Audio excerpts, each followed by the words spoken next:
This is the homily for Sunday, May 8th. A paratrooper who had recently retired from the military was asked by a friend how many times he had jumped out of an airplane. He answered, none. None, his friend said in disbelief.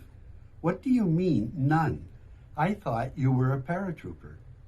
He said, I was, but I never jumped. However, I was pushed hundreds of times. Life can be scary. Sometimes we might feel like the paratrooper, on the brink of falling into an abyss. But we have someone who doesn't just give us a nudge, but someone who jumps with us, the Good Shepherd. The fourth Sunday of Easter is called Good Shepherd Sunday. The Gospel readings always treat of Jesus as the Good Shepherd, with a selection from the Gospel of John in all three cycles of reading. One year, the selection focuses on Jesus as the gate for the sheep. Those who enter will be safe. Another year, our selection from John's Gospel compares the actions of the Good Shepherd with the actions of others who hurt the sheep or don't really care about them. This year, we focus on listening to the voice of the shepherd. Those who listen to his voice and follow will be safe. From these readings, and what is undoubtedly the most beloved psalm, Psalm 23, we hear what the Good Shepherd does for us. First, he knows us by name, loves and cares for us.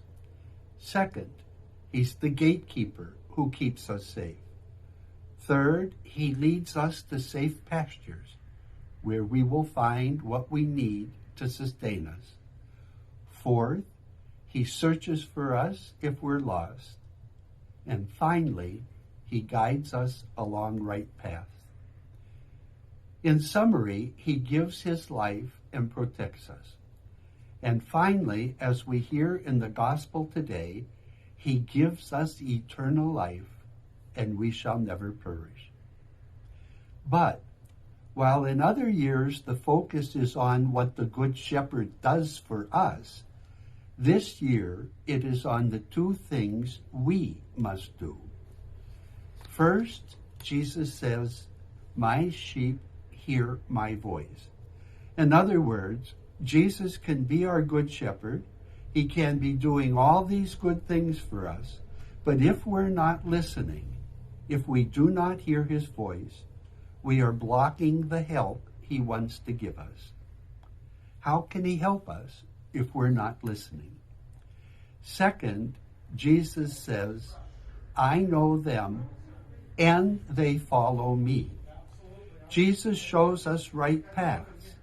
But in addition to listening and hearing what he says, we have to be listening in the sense of being obedient or following him. If we hear what Jesus is saying, but still go our own way, we're not allowing him to shepherd us. Hear what is being said and follow by obeying.